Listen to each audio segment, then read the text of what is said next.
In 1904, a crew of prospectors working the forgotten hills outside Redwater Basin broke into a cavern system no map had ever recorded. They believed they had discovered a new silver vein. Instead, they found carved walls, warm air rising from the depths, and the unmistakable feeling of eyes watching them from the dark. Whatever lived down there was ancient, territorial, and awake. The events that followed were buried by officials, erased from county ledgers, and dismissed as superstition. But the surviving journal tells a story no one was meant to read. Before we go any further, make sure you like the video, subscribe, and tell us where you are watching from. What you are about to hear is unsettling, and once you hear it, you cannot unhear it. My name is Samuel Clark, and in the early spring of 1904, I joined 3 other men in the Redwater Basin to search for silver. I had worked smaller claims before, the kind that barely paid a man's meals, but the rumors about this place were different. People said the hills were hiding something the larger companies had missed. They spoke of a seam that cut deep under a ridge no one dared to settle near. I was 24 then,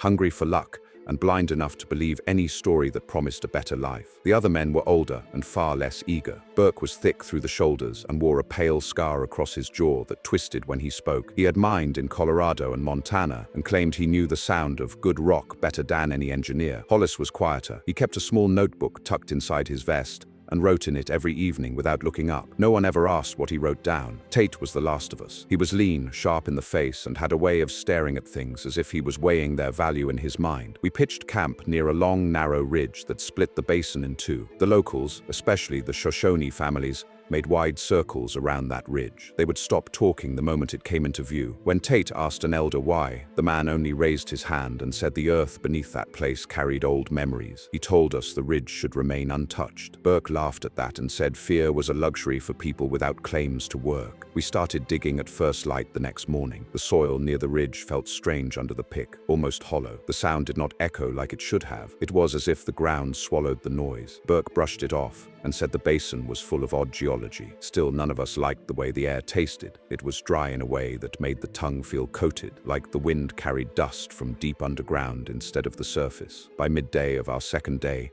Hollis found a thin crack running across the face of the ridge. At first it looked like nothing more than a weather split, but when we widened it with our tools, a rush of stale warm air pushed out. It smelled faintly metallic, and it carried something else too, a scent that reminded me of old coins left in rainwater. Tate pressed his ear against the rock and said he heard a faint vibration, not the kind caused by shifting stone. It was steadier, like a slow rhythmic pulse. Burke told us to widen the crack. He said warm air meant open space, and open space meant cavities where valuable ore could hide. We worked for another hour until the crack grew large enough for a man to slip through sideways. The inside looked pitch black, not the normal kind of dark you see in a mine, but a thicker kind that seemed to hold its shape. When I held the lantern into the gap, the flame bent inward as though drawn toward the hollow. We stood there in silence. Tate wiped sweat from his neck even though the air outside was cool. Hollis closed his notebook and slipped it into his vest without a word. Burke grinned and said this was the kind of sign prospectors waited their whole lives for. But I felt something else, a pressure behind my ribs. Not fear exactly, more like the strange certainty that whatever waited beyond that opening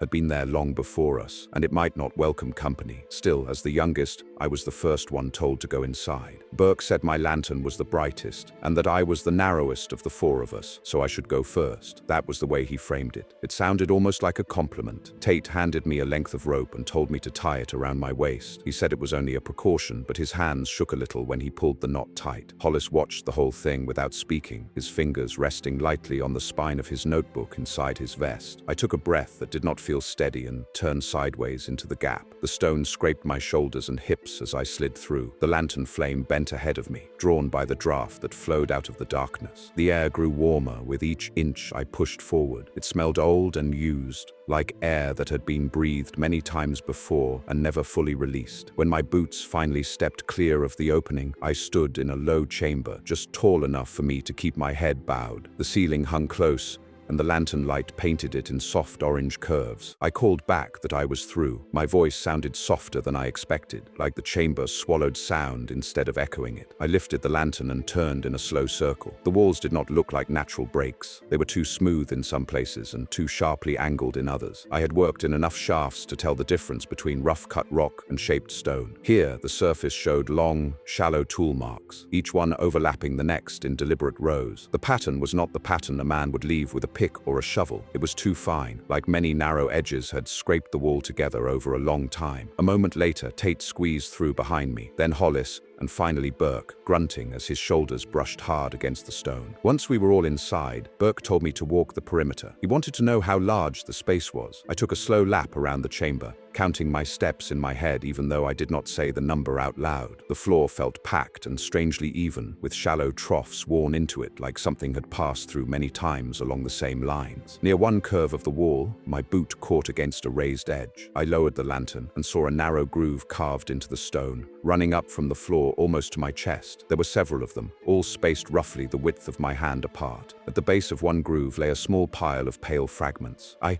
crouched and touched one with the tip of my finger. It crumbled like dry eggshell and left a faint chalky smear on my skin. Tate knelt beside me. He picked up one of the fragments and turned it in the light. The piece was curved on one side and ridged on the other. He said it looked a little like a scale, but larger than any fish he had seen. Burke told him it was likely just mineral formation, and to keep his mind on awe instead of fancies. In the center of the chamber stood a low block of stone that did not match the ridge. It was paler, almost greenish in the lantern light, and its corners were rounded from touch. The top had shallow lines cut into it. Not letters, not any script I knew, but rows of angled marks that repeated in a pattern. Hollis stepped closer and traced one set of marks in the air without actually touching the stone. He frowned and said they reminded him of tally marks, only bent and doubled in places. There was a passage cut into the far side of the chamber, a narrow corridor sloping downward at a gentle angle. The rock there was darker and smoother. The air that flowed out of it felt warmer still. When I held the lantern near that opening, the flame leaned toward the dark, almost horizontal for a moment before settling. From somewhere deep within that corridor, I thought I heard a sound. It was faint and slow, two soft taps in close succession, then nothing. I told the others to listen. We held still and quiet. For a long moment there was only the soft hiss of the lantern and the sound of our own breathing. Then it came again, two taps, like stone touching stone, far below our feet. Burke said it was rock shifting, nothing more. He said the ridge was full of old fractures, and that sound traveled strangely underground. But his eyes did not match his voice. There was a tightness around them, a small tension, as if some older part of him understood that this did not sound like any natural settling he had heard before. Hollis took out his notebook at last, and began to sketch the chamber, marking the grooves, the central stone, and the downward passage. Tate tied the rope to a protruding spur of rock near the entrance, securing our path back. I stood near the edge of the corridor and watched the darkness breathe warm air onto my face. That was the moment I realized the ridge was not hollow by accident. It had been opened and worked and walked, and whatever had done that work still had reason to move below us. And we had just announced that we were here. We spent several minutes in silence, each man pretending he was only studying the chamber. No one said what he actually felt. The air down there carried a weight that settled behind the ribs. It did not feel like fear, not yet. It felt like the kind of caution an animal feels when another creature has marked the territory. The warm air drifted steadily from the downward corridor, and every few breaths it carried a faint metallic scent. Tate said it reminded him of old tools, left in a bucket of rainwater. Burke finally broke the quiet. He said we should follow the passage and see how far it went before the day faded. He said we could not stake a claim unless we understood the size of the cavity. He tried to sound confident, but his fingers flexed over the handle of his pick in a restless way. Hollis wrote down something short and sharp in his notebook and then tucked it away. I wondered if he was noting observations or simply trying to steady his hands. The slope of the passage was shallow at first. We walked in single file, each man keeping one hand on the wall and the other gripping a tool or lantern. The stone felt smooth under my fingertips, worn down by something that had passed through countless times. My boots made almost no sound on the floor. The dust was thin, packed from movement, not human movement. It did not leave full footprints. Instead, it showed rows of small depressions, long at one end and short at the other, arranged in pairs with a slight curve between them. I stopped and crouched. Tate knelt beside me. He leaned close to the marks and traced one with the tip of a finger. He did not press hard. Even a light touch showed how crisp the edges were. These impressions were not old. Something had made them recently. Something that did not walk on boots or hooves or paws. Burke asked what we were staring at. I told him he should see for himself. He looked down and swore under his breath. He said the marks were caused by falling grit or dripping water, nothing more. But dripping water does not fall in perfect pairs. It does does not move in straight, purposeful lines, and it does not drag between impressions in a way that forms a thin groove like a tail. We moved on. The corridor widened into another small chamber. The ceiling was higher here, and the air had a strange buzzing stillness to it, almost like we had stepped into a place that did not want sound to linger. Pale fragments littered the floor, thicker than the ones in the first chamber. Some were curved like sections of a shell, others were long and thin like the ribs of a small animal. Hollis picked one up and turned it over in the lantern glow. The underside had ridges that ran parallel like the grain of wood. He let out a soft breath and placed it back down without comment. In the center of this chamber was a small raised mound of stone. It looked almost like a seat or a platform. The top had shallow, cup-like depressions arranged in a circle. Inside two of them lay faint traces of dried residue, darker than the surrounding rock. When I touched it with my fingertip, the dust smeared like old clay mixed with something sticky. Tate asked what I thought it was. I told him I did not want to guess. At the far end of the chamber, another passage branched downward. The warm air drifting from it felt stronger, almost like the breath of something large, exhaling very slowly. Burke lifted his lantern and took one step forward, but Tate grabbed his arm and pulled him back. He whispered that he heard something. We stood still and waited. At first I thought it was only the settling of stone. Then I heard it again, a faint rhythmic tapping, 2 slow strikes followed by a pause. It came from far below, but it carried clearly through the corridor, as if traveling through bone rather than air. It reminded me of someone knocking softly on a hollow surface. Not desperate, not frantic, just deliberate. Burke said we should go back. He tried to hide the tremor in his voice, but it was there, thin and sharp. Hollis nodded before anyone else spoke, as if he had been waiting for someone to make the decision for him. Tate did not argue. We turned toward the first chamber, but before we took a step, I noticed something in the dust near the center of the room. There was a new line of depressions. They crossed over our own footprints. The edges were crisp, perfectly shaped, and pointed toward the passage we had just come from. Something had been standing in that chamber while we were inside it. Something had been close enough to hear us breathe. I did not mention it yet. I did not trust my voice not to break. Instead, I lifted the lantern higher and told the others to move. We needed to get out before whatever made those marks decided to return. We moved quickly toward the upper chamber, but not so fast that we slipped on the smooth stone. No one spoke. The only sound was the soft scrape of boots and the faint rasp of our breaths echoing back at us in uneven rhythm. The lantern flames wavered as the warm air pushed past us from below, as if the ridge itself was exhaling through narrow lungs. When we reached the first chamber, I noticed something immediately. The central stone block looked different. The layer of dust that had settled on its surface was disturbed in thin, sweeping arcs, as if fingers had brushed across it, but they were not shaped like fingers. Each line was too long, too narrow, too sharply defined. I kept my mouth shut for the moment. I did not want to turn our quiet urgency into panic. Burke pushed ahead of us. He said we would widen the entrance crack from the inside if needed. He said it was only tight because we had not cut enough stone away earlier. His voice sounded strained, like someone trying to convince himself the problem was simple. Hollis stayed close to me with his notebook clutched at his side. His knuckles were pale from the pressure. Tate walked last, turning every few steps to shine his lantern down the passage. I could tell he was listening for the tapping. So was I. It had stopped when we left the lower chamber, but the silence did not comfort me. It felt like something had paused to watch. When we reached the narrow opening we had crawled through earlier, Burke went first. He twisted sideways and forced his shoulders through, grunting as the rock scraped along his coat. I could hear him cursing the stone on the other side. Hollis followed. Then it was my turn. I lifted the lantern above my head,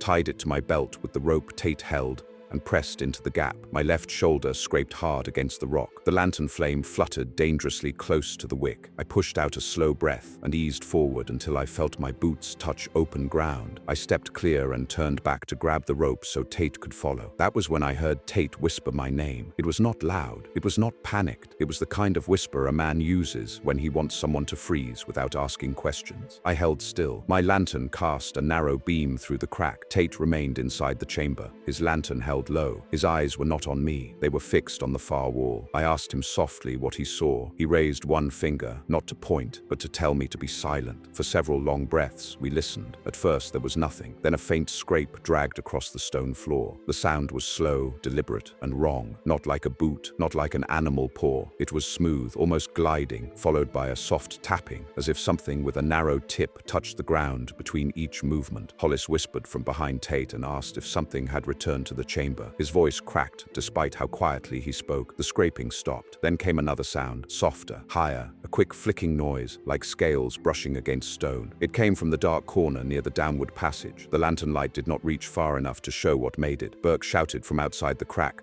demanding to know why we had stopped. Tate snapped at him to stay quiet. Burke ignored him and stepped back into the gap, his large frame blocking most of the light. That was when we heard it clearly. 2 taps on stone, a pause, then 2 taps again. They were closer than before, much closer. Hollis dropped his notebook. The sound of it hitting the floor made him flinch like he had been struck. Tate took a single step backward. His boot brushed over the depression we had noticed earlier, the one that had crossed our own footprints. When he lifted his lantern, a fresh trail of those same depressions stretched toward the corner. They were crisp, perfectly formed, and they had not been there when we walked in. I reached through the crack and grabbed Tate's coat. I told him to climb out. He did not argue. He squeezed through the narrow gap with a speed that shocked me. Hollis followed him, shaking so hard I had to steady him by the arm. When Burke saw our faces, the anger drained out of his eyes. He asked what was inside the chamber. I told him the truth. Something had been standing no more than 10 paces from us, something that moved without sound until it wanted to be heard. We sealed the crack with loose stone and backed away from the ridge. None of us looked at each other for a long time, because all of us knew the same thing. Whatever lived in that ridge was awake now, and it knew the way out. We hurried back to camp with the sun still high, but even in daylight the ridge felt heavier than before. It loomed above us like a long, sleeping body, and I could not shake the thought that we had touched something vital inside it. Tate kept looking over his shoulder, as if he expected the stone to split open behind us. Hollis walked with his head down, clutching his notebook against his chest the way a man clutches a family Bible when a storm approaches. Burke stayed several steps ahead of us, forcing his pace faster than ours. I knew by the stiffness in his shoulders that fear had settled under his skin, though he would never say it aloud. When we reached camp, Burke told us to stay quiet around any other prospectors. He said the last thing we needed was someone staking a claim above our heads. That was only half the truth. The other half sat in his eyes. He did not want to speak of what we had seen inside the ridge. Not yet. Not while there was still the smallest chance he could blame the sensations on nerves or shadows or tricks of the lantern. We ate in silence that evening. The basin wind came in slow waves, rising and falling like breath. The fire crackled, but even that sound seemed forced, as though the world around us wanted quiet. Tate asked if we should return in the morning and mark the walls more carefully. Burke said yes. He said we needed measurements. He said the chamber could be worth a fortune if it led to an uncharted vein. He spoke of it like it was only rock, and we let him pretend. It was easier that way. As night drew in, the sky turned the color of burnt copper. Shadows stretched across the basin, long and thin until they touched the edge of our camp. I lay on my bedroll listening to the wind settle into its usual pattern, but an hour after dusk, the ground beneath us gave a faint tremor. It felt like the earth exhaled through the soil. My eyes opened instantly. Tate sat up across the fire. He said he felt it too. Burke muttered that it was nothing more than distant thunder, though the sky was perfectly clear. Hollis stared toward the ridge, his expression hollow and tight. He whispered that the air felt wrong. He said it felt like something was pushing against the inside of the stone. We sat still, waiting. At first there was only silence. Then it came. A faint rhythm carried through the ground. 2 soft taps in steady succession. A pause, then 2 taps again. It was the same pattern we heard deep in the chamber, only now it traveled through the earth beneath our boots. Burke stood slowly. He gripped his pick as though it were a weapon instead of a tool. He said the tapping was coming from shifting rock, yet he didn't move closer to the ridge to prove himself right. Tate whispered that whatever made that sound recognized vibrations. It knew the space we had entered earlier, and now it was following the path upward. Suddenly the tapping stopped. For a moment the silence felt even worse. Then the sound returned, not from beneath us, but from the direction of the ridge face itself. A dry scraping, long and controlled, dragged across the stone, the kind of sound made by something with claws instead of fingers, something testing the outer wall. Burke stepped back without realizing it. Hollis covered his mouth with his hand. Tate whispered my name, not as a question but as a warning. The scraping moved again, higher this time. Then it stopped. The ridge fell silent once more, as if whatever had made the noise had paused to listen for our reaction. I held my breath. I felt every beat of my heart against my ribs. Then the wind shifted. Warm air rolled across the camp, carrying the same metallic scent we smelled inside the passage. It was faint but unmistakable. The ridge was breathing outward, pushing air from some deep inner cavity toward the open night. We waited for another sound. A minute passed, then another. Nothing. Eventually, Burke said we should sleep in shifts. He did not look at any of us when he said it. He stared at the ridge instead, as if afraid it might move. That night, none of us really slept, because all of us sensed the same truth. Whatever lived inside that ridge had reached the surface, and it was learning the shape of our camp. We rose before first light, even though none of us had slept properly. The coals from the fire still glowed faintly,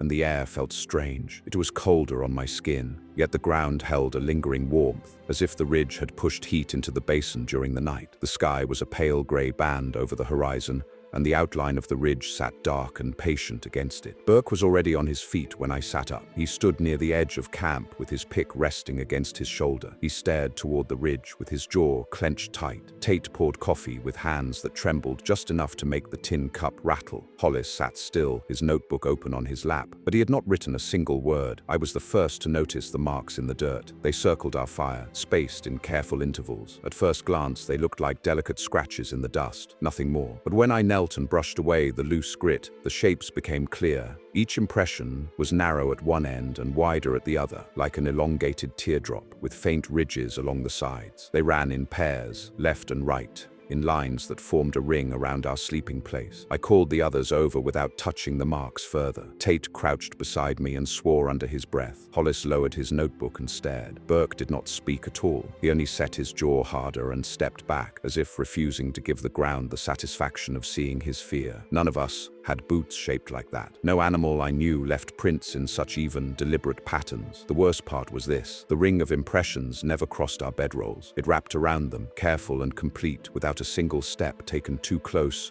or too far away. It was a circle of observation, not attack. Whoever made those tracks had walked the perimeter of our camp with patience, and it had done so while we lay there pretending to sleep. Burke said it had to be some local trick or a natural pattern of erosion. He said wind and grit could form shapes that deceived the eye, but the wind does not walk in pairs. It does not measure the distance between a man and the fire. It does not leave a trail that begins cleanly near the direction of the ridge and ends just as cleanly near that same line of stone. Tate traced one impression with the tip of a small twig. He held the twig beside it to judge length. He said if these were footprints, then whatever made them walked with a longer stride than a man, but lower to the ground. Hollis finally found his voice and said quietly that last night he had dreamed of narrow feet sliding over stone. He did not elaborate. We followed the tracks outward. They moved away from camp in a straight line, heading back toward the ridge. The closer we came to the stone face, the shallower the impressions became, until they vanished altogether where the ground turned to harsher rock.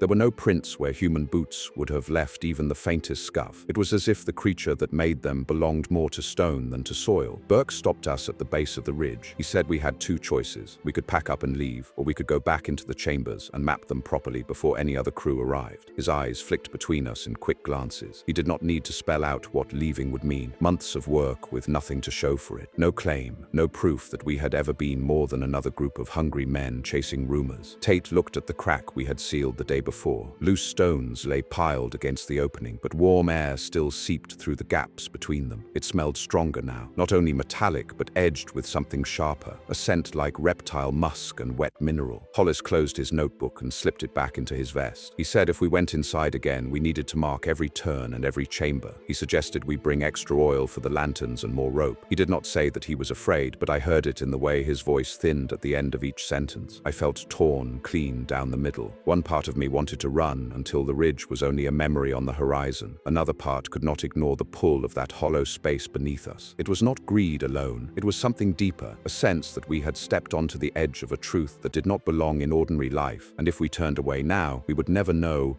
what had been standing just out of sight in that chamber. In the end, none of us said the word stay, and none of us said the word leave. We simply began to clear the stones from the crack. The ridge accepted our decision with silence. But as I placed my hand on the warm rock, and felt that steady pulse beneath the surface, I knew we were not the ones in control of the choice anymore. We were already inside its attention. By the time we cleared enough stone to slip through the crack again, the sun had climbed to its highest point. The heat in the basin pressed down on us, but the air leaking from the opening was warm in a different way. It felt alive, as if the breath of something deep inside the ridge was drifting across our faces. Burke insisted we go in the same order as before. I would lead, Hollis behind me, then Tate, and Burke would follow last to seal the entrance if needed. I tied the rope around my waist again and checked my lantern. Hollis handed me a second flask of oil. He said nothing, but the slight tremor in his fingers told me enough. Tate whispered that we should mark our path more carefully this time, not just with chalk, but with notches cut into the stone itself. We did not know if the chambers twisted in ways our minds could not follow. We did not know if something down there could move the chalk when we were not looking. I stepped inside before I could talk myself out of it. The crack scraped my shoulders. The lantern flame bent forward as if trying to escape ahead of me. When my boots touched the chamber floor, I waited for the others to join. Inside, the space felt different than the day before. The air felt heavier, almost humid, and a faint hiss echoed through the stone as though something distant was shifting slowly. The central stone block still stood in the middle of the chamber, but the dust upon it was freshly disturbed. 3 narrow arcs curved across its surface, each one spaced evenly apart, each one drawn with a precision no human hand would leave. Hollis saw them too. He inhaled sharply and gripped his notebook. He did not write anything down. We moved toward the downward passage. The dust on the floor was smoother than the previous day, as if something had dragged itself across it with steady weight. I lowered the lantern and saw faint depressions along the path. They were similar to the ones we found near our camp, but these were deeper and more certain. Whatever walked here moved with confidence. It did not hesitate. It did not hide. We began carving small notches into the walls every few paces. The metal tips of our tools scraped the stone with a thin ringing sound. Each mark felt like an intrusion. Each spark from the chisel felt like it might attract attention. The passage sloped down again toward the second chamber. When we reached it, my breath caught in my throat. The pale fragments on the floor were gone. Every piece that had lain there before had vanished, leaving smooth, bare stone. The circular mound in the center still stood, but the small, cup-like depressions on top of it had been reshaped. The residue we saw yesterday was smeared outward in thin streaks, as if something had scraped the surface clean. Burke clenched his jaw and stepped back, his pick held in both hands. Tate crouched and touched one of the streaks. It was still damp. I told him not to touch anything else. Hollis pointed his lantern toward the far end of the chamber. The narrow downward passage we had stared into yesterday appeared darker now, as if the blackness had thickened. A faint draft pushed out from it, warm and sour, like air that had been trapped inside a living throat. Then it came again. 2 taps, a pause, 2 taps. Only this time the sound was louder, closer. Burke whispered for us to stand still. His voice was low, roughened by fear he could no longer hide. Tate raised his lantern slightly, the light shaking in his hand. The tapping continued, slow and steady, echoing through the stone as if the ridge itself was speaking. I stepped forward, despite every instinct screaming to run. I held the lantern toward the darkness. The flame bent sharply, almost flat, pulled inward by a draft that rose from below. Hollis whispered my name. I did not turn, because in that moment I saw movement. A shadow shifted along the stone at the bottom of the corridor. It slid across the floor in a smooth, silent motion, then vanished behind a curve. The movement was not like a man walking. It was too fluid, too controlled, too deliberate. I took one step back, then another. The tapping stopped. The silence that followed was total, as if the ridge was listening to us breathe. Burke finally spoke in a strained whisper. He said we should leave and return with more men, or not return at all. His voice cracked on the last word. We began backing toward the upper chamber, all 4 of us keeping our eyes on the passage behind us. Just before we reached the first chamber, a soft hiss rolled through the dark. Not the hiss of escaping air, the hiss of something alive drawing breath. We did not speak after that. We climbed out of the ridge as fast as our bodies would take us. But even once our feet hit the daylight, it did not feel like we had escaped anything. It felt like something inside the ridge had finally decided to follow. We did not talk much on the walk back to camp. The basin looked unchanged. The sky was a clear, hard blue, and the wind moved over the scrub the way it always had. That was the worst part. Nothing in the world above us seemed to care what lived inside the ridge. It all went on as if the chambers were just another fold of rock, instead of a place something used as its own. Burke said we would pack our gear at first light the next morning. He said we would ride back to town and report the chambers to the nearest authority. He did not say the word creature. He did not say the word tracks. He kept his language pinned to rock and ridges and voids,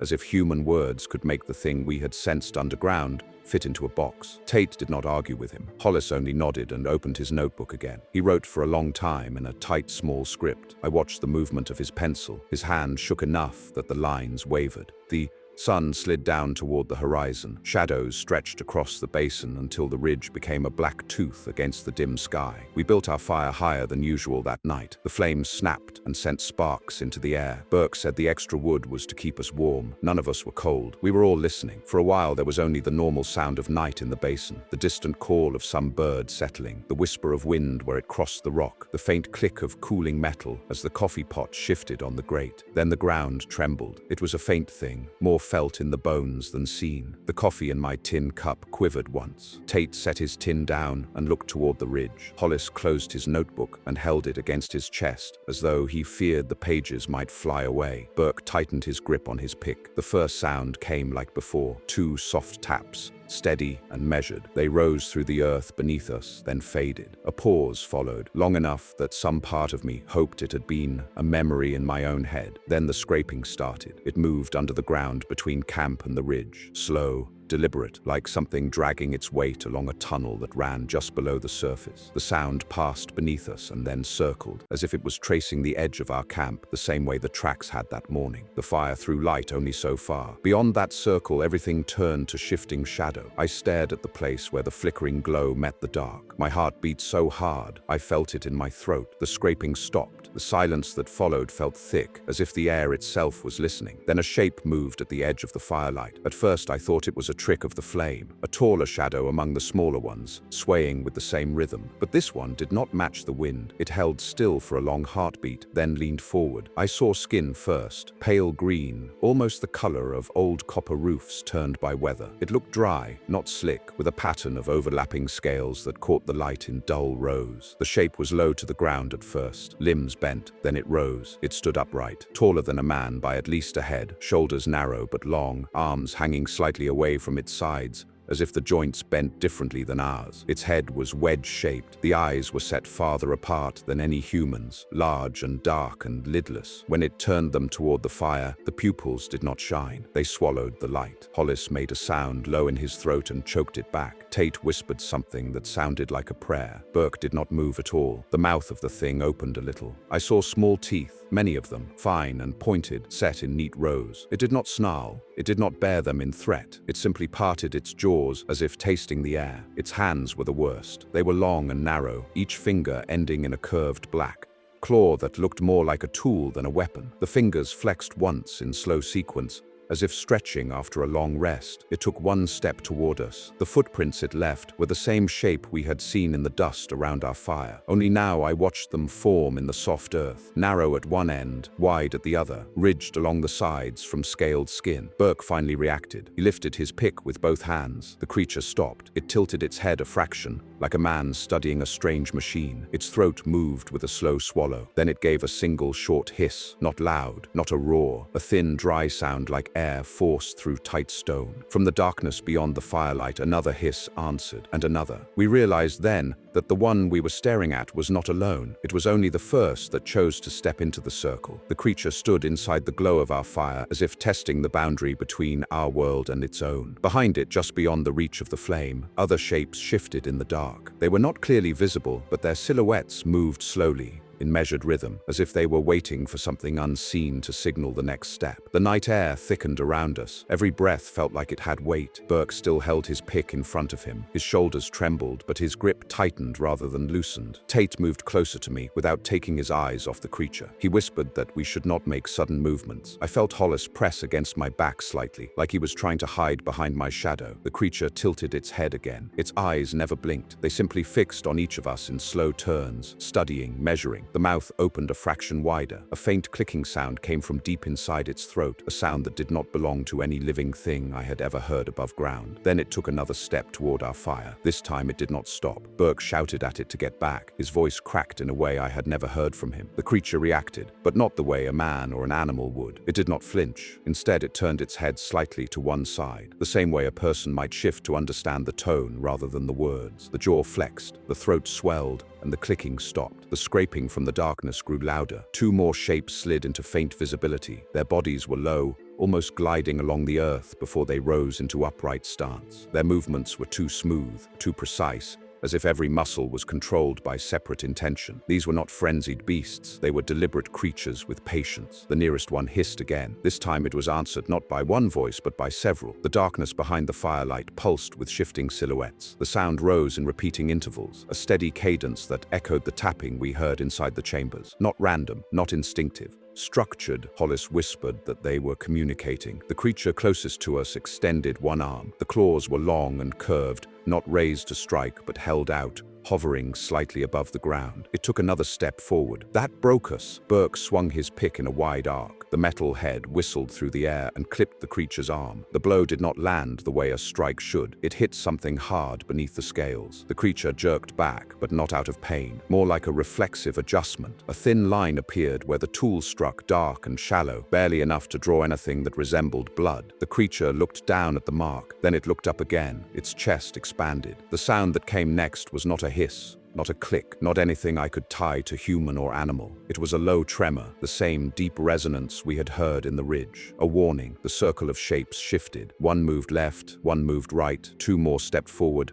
just enough to squeeze the firelight at the edges. They were positioning themselves around us, not lunging, not chasing, but closing the ring in a slow, inevitable pattern. Tate shouted that we had to fall back. Hollis grabbed my arm. Whether to steady himself or to keep me from running, I could not tell. Burke swung again, not to hit anything, but to keep them at distance. The creature in front of him stepped back exactly one pace, nothing more. Then something unbelievable happened. The fire flickered. A gust of warm air rolled over us from behind, a heavy exhale from the direction of the ridge. It smothered the flames for a moment, bending them low until they nearly guttered out. The darkness surged forward, as if drawn by that breath. The creatures responded instantly. Their heads snapped toward the ridge in perfect unison. The nearest one lowered itself, limbs folding into a crouch that looked disturbingly practiced. The others mirrored the motion one by one. It was not fear. It was obedience to something else, something deeper inside the ridge, something bigger. Burke pulled at my coat, shouting for us to run. Tate grabbed Hollis by the elbow. I did not hesitate.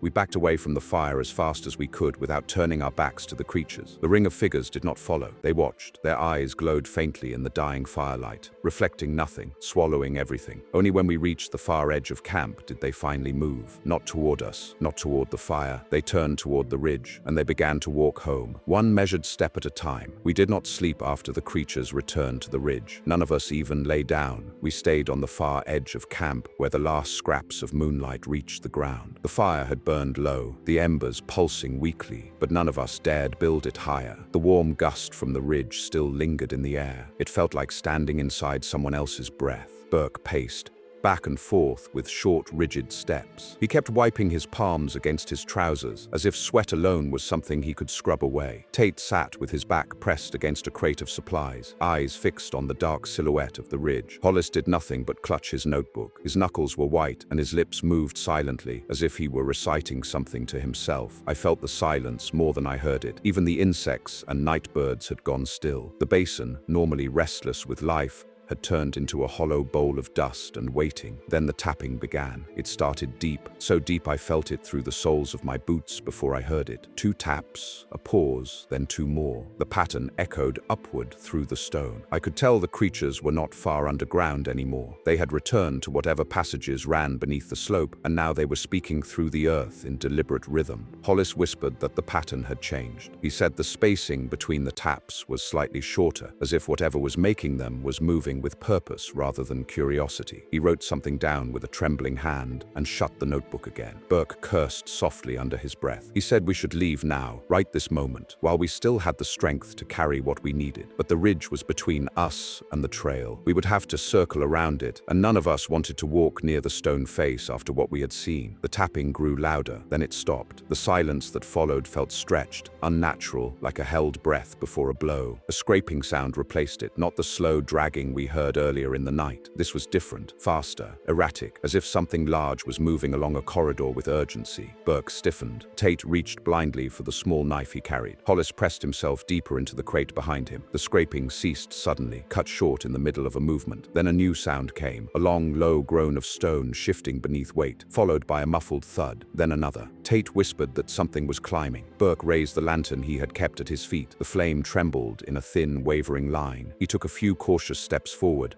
until he stood near the edge of camp. I followed him, because I did not want him standing alone. The ridge was still only a silhouette, but something was different. The air above it shimmered faintly, like heat rising off a metal plate. Then the shimmer moved. The shadow of the ridge seemed to bulge outward for a heartbeat, then settle again, as if something beneath the surface had pressed against it. A crackling sound drifted down to us. It was faint but unmistakable, scales rubbing against stone. Hollis let out a sound that was half gasp and half sob. He said the creatures were not just returning to the ridge, they were rearranging it, or tunneling, or widening their path. Burke turned and walked straight to the supply crates. He threw rope, food, and tools into a single bundle. He told us we were leaving at dawn, no matter what waited near the trail. He said staying another day was death, but dawn was still hours away, and the ridge was moving. Tate said he felt vibrations in the ground. I felt them too, small at first, then stronger, until the dirt beneath us trembled in regular pulses. Something below was shifting stone aside with enormous strength. When the vibrations stopped, I felt a stillness so heavy it hurt my chest. Then a single sharp tap struck the earth directly beneath our camp, not far away, not below the ridge, directly beneath us. Hollis whispered that they were mapping us. Burke shouted for us to spread out, but before any of us could move, the tapping came again. 2 taps, a pause, then 2 more. The exact pattern we had heard in the innermost chamber. The ridge had not simply woken. It was calling to whatever lived inside it, calling them upward, toward us. We stood in silence, too afraid to breathe loud, waiting for the next sound. And when none came, the absence felt worse than any noise, because silence meant something had stopped moving, and things only stop moving when they arrive. The silence, after the tapping faded, was the longest I had ever lived through. It felt like the basin held its breath along with us. The darkness around our dying fire thickened until even the shapes of the crates beside us became unstable. Tate gripped his knife so tightly his knuckles turned the color of chalk. Burke stood with his pick raised, his whole body angled toward the ridge, as if sheer will could stop whatever was coming. Hollis crouched on the ground with his notebook pressed to his forehead,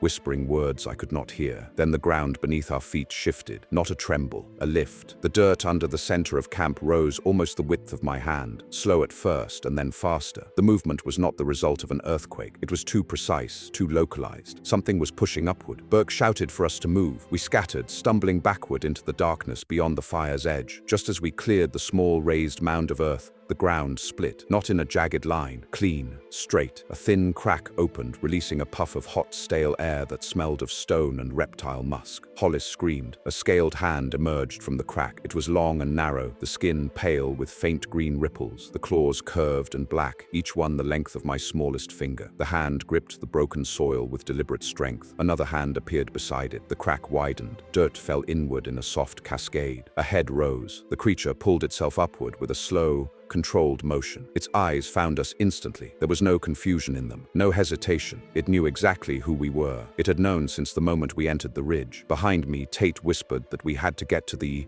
trail. Burke's voice trembled as he told us to stay together. Hollis simply repeated the words, "They are here," over and over under his breath. The creature's shoulders emerged next, then the long, ridged torso. It stepped fully into the open air, taller than any of us, lean and built for movement in narrow spaces. It straightened its spine with a soft click that echoed across camp. The ridge answered. A deep vibration rolled through the earth, followed by scraping and tapping from multiple directions. More silhouettes shifted in the dark near the ridge face. At least 3 creatures, maybe more. The one closest to us turned its head slightly, as if receiving a silent signal. Then it began walking toward us, one slow step at a time. Its feet pressed perfect impressions in the dust, the same shape we had seen circling our fire. Burke shouted and charged. He swung his pick with all the force he could gather. The blow landed against the creature's arm. The impact sounded wrong, not like metal against flesh, but like metal striking carved stone. The creature did not recoil. It looked at the place where Burke had struck it, then lifted its hand. It slashed once. The claws made no sound as they cut through fabric and skin. Burke fell to his knees, clutching his shoulder as blood seeped down his chest. The creature did not pursue him. It stepped past him, its gaze fixed on us. Tate grabbed my arm and pulled. He shouted that we had to run. Hollis stumbled behind us, dropping his notebook as he tried to keep pace. We ran blindly into the open basin, not toward the trail, not toward towards safety, only away from the ridge and the creatures that had emerged from beneath it. Behind us, I heard Hollis cry out. I did not look back. Tate dragged me onward, his breaths sharp and ragged. Burke's shouts faded, replaced by the soft tapping of scaled feet on dust. When we reached a distant rise in the basin, Tate doubled over, gasping. I turned back at last. The ridge loomed dark. The camp was a faint smudge of dead fire and scattered gear. A single figure stood near the center of it, tall, still, watching. It was not running, it was not chasing, it only watched. Tate whispered that they were not hunting us now. They were letting us go. The thought struck me with a coldness deeper than fear. They already knew the land. They already owned the dark places beneath it. They had measured us, and they had decided we were not worth the effort, or worse. They had let us leave because we would carry the story with us. Because fear spreads farther than claws ever could. We walked until sunrise without stopping. When the first light touched the ridge, the creatures were gone. The basin looked empty. The world looked unchanged. But nothing in me would ever be the same again. I knew what lived beneath those stones, and I knew it was watching. If you made it this far, tell us in the comments where you are watching from and what you think was really moving beneath that ridge. Make sure you like the video and subscribe for more chilling stories like this one, because some tales do not stay buried, and neither do the things that inspire them.